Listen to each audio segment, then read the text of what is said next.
There's something hypnotic about Sofia Coppola's films. They're quiet, reflective, and yet overflowing with emotion. But what if I told you that behind her iconic visual style is a deep love of literature?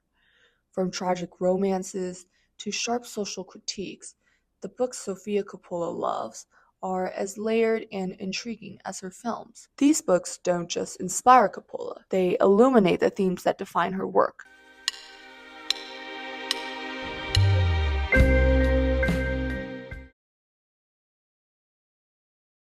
First book we have is Spring Snow by Yukio Mishima. It's a novel Sofia Coppola has described as beautiful and tragic. Set in Japan's Taisho period, and the story revolves around Kiyoki, a young aristocrat, and Satoko, his forbidden love.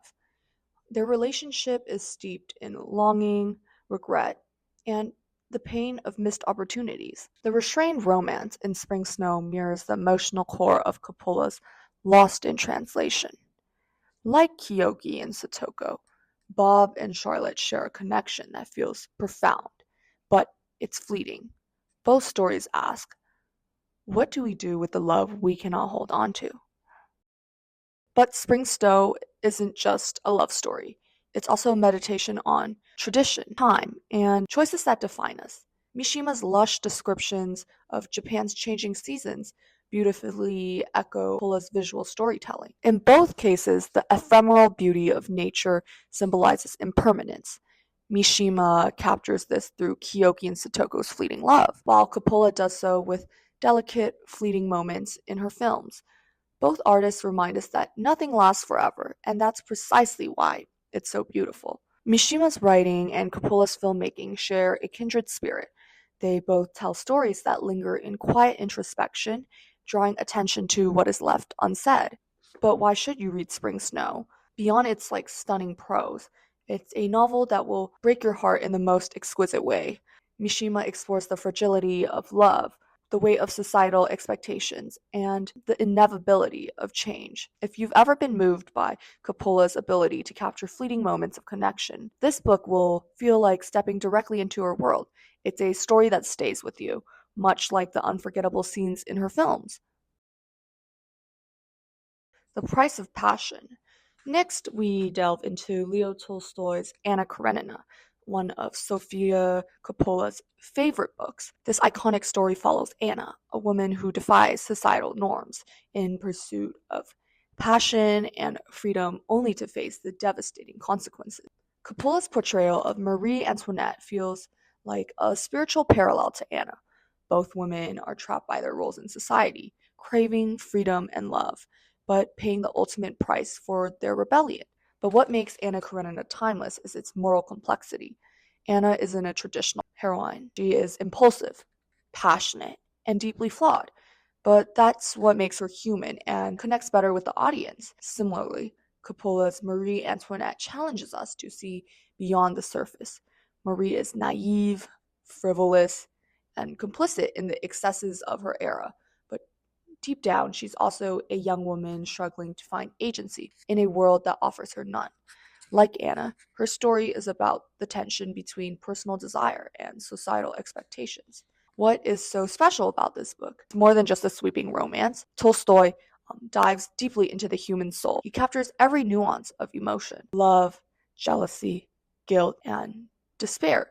Within the pages of the book, Anna's story is a tragic exploration of passion and the societal constraints that kind of amplify her suffering. But it's also a mirror reflecting the complex moral dilemmas we face in our own lives. Anna, who is consumed by forbidden love, Tolstoy invites us to confront the messy contradictions of being human. And beyond personal dramas, the grandeur of the 19th century of Russia, a society caught between tradition and change, offers a vivid backdrop to this emotional odyssey. To read this book is kind of like to experience the intimate struggles of individuals to the broader currents of history and culture. It's not just a story, it's like something that will stay with you long after the final page. Sofia Coppola's films often feel like meditations on existence, making On Shortness of Life by Seneca a natural companion to her work. This philosophical essay, written in ancient Rome, is a profound reminder of our most precious resource in life, which is time. Seneca doesn't argue that life is inherently short. Instead, he critiques how we squander it on its trivialities, distractions, and pursuits that bring us no long-lasting fulfillment. Seneca's wisdom feels almost prophetic when viewed through the lens of Coppola's Somewhere. Johnny Marco, a movie star submerged in the superficiality of fame, drifts through life without purpose. His empty routines of parties, fast cars, and endless hotel stays serve as a modern-day illustration of Seneca's warnings about indulgence and idleness. Both the book and the film remind us of the emptiness that follows when we fail to examine how we spend our days. Seneca's philosophy challenges us to live deliberately and focus on truly what matters. In Coppola's films, this theme often manifests as a quiet reckoning, a moment when her characters confront the void in their lives. Johnny's slow journey toward reconnection with his daughter Cleo offers a glimpse of redemption. It's a subtle but poignant reminder that fulfillment doesn't come from material success or external validation, but from the deep, meaningful relationships that ground us. In Lost in Translation, The Virgin's Suicides, and Somewhere, Coppola lingers in moments of quiet reflection, asking us to consider the fleeting nature of time and the beauty of small, unnoticed moments. Seneca's writing reinforces this perspective, reminding us that living intentionally, focusing on what enriches our souls, is the only way to truly make life long and meaningful. What makes this book stand out? It's more of a philosophy, but it's a timeless call to action. Seneca's advice is both grounding and transformative. He basically says, stop wasting your days on things that don't matter and start living intentionally. Seneca's essay is more than just philosophy. It's more of a guide to reclaiming your time, your focus, and ultimately your life. Like Coppola's films, it encourages us to pause and to reflect and to find meaning in the moments we often overlook in life. The next book is Let Me Tell You What I Mean by Joan Didion. Joan Didion is a writer that Sofia Coppola has frequently cited as a profound influence on her work. But this book features a collection of essays showcasing Didion at her finest. Sharp, introspective, and unflinchingly honest. Each piece is almost like a masterclass in observation, capturing moments of vulnerability, alienation, and cultural transformation with precision and grace.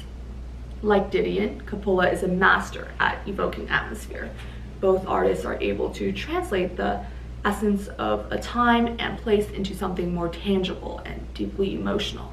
Didion captured the fractured beauty of the 1960s California with her prose, while Coppola brought 18th century France to life in Marie Antoinette, highlighting not just the opulence, but also the overwhelming isolation lurking behind the grandeur. One of Didion's recurring themes is the idea of disconnection within a glamorous setting, a motif Coppola also weaves into her films. In essays like Goodbye to All That, Didion exposes the loneliness beneath the glittering surface of places like New York and Los Angeles. Coppola's Somewhere captures a similar dissonance, showing us the stark emptiness of Hollywood's luxury and fame.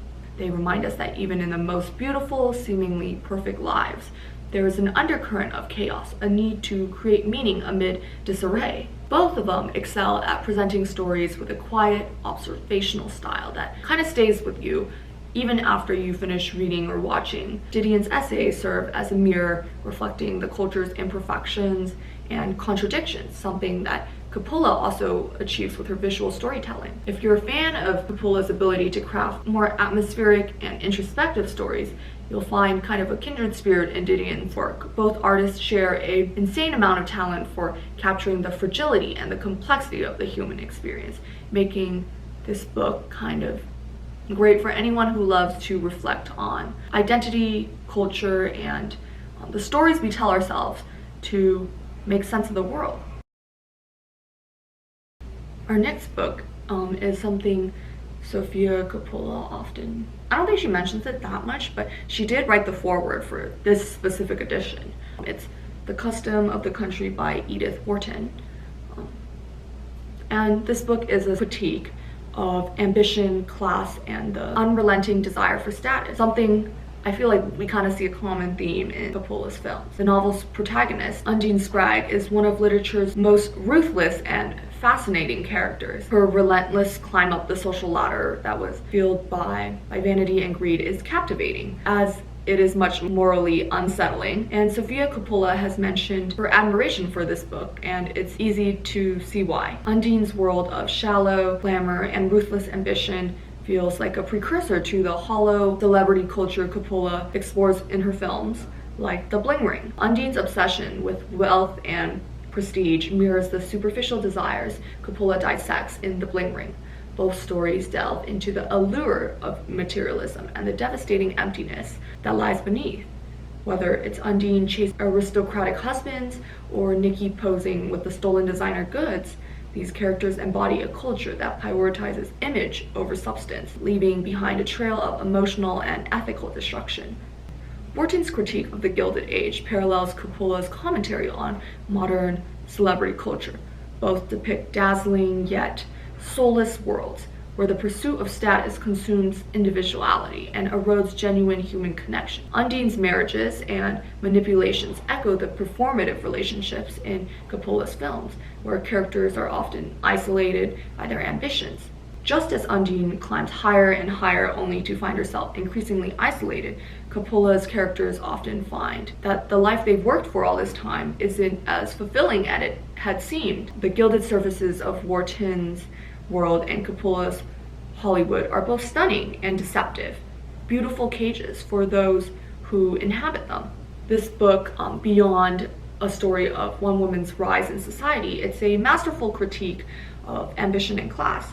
Edith Wharton's prose is razor sharp, dissecting her characters and their motivations with unflinching precision. Wharton's depiction of Undine is as captivating as it is infuriating. She is unapologetically selfish, endlessly ambitious, and yet deeply human in her flaws. This complexity is what makes the novel kind of nuanced.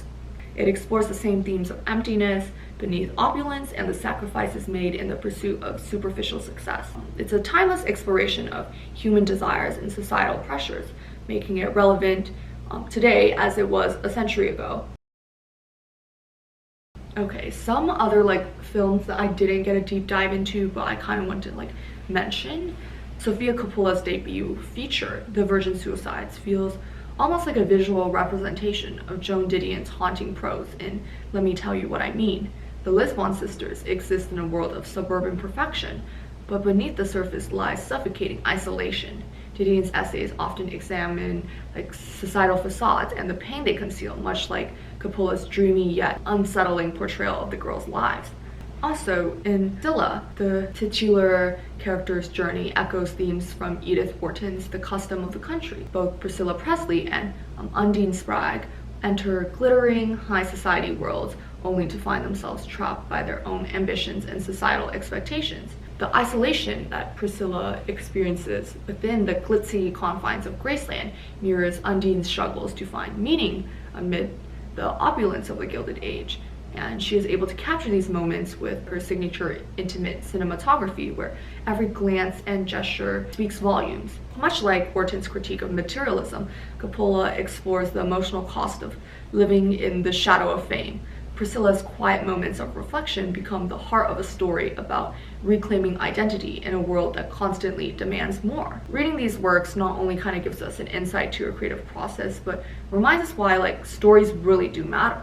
They teach us about love, ambition, beauty, and loss, themes that shape both her films and our lives. So this was my first time doing a video essay, so sorry if it was not great. Yeah, I don't know, maybe give me tips to improve. This is my first time doing something like this, so I'm still not too sure how to approach this, but yeah. So I hope the execution was decent enough, and thanks for watching.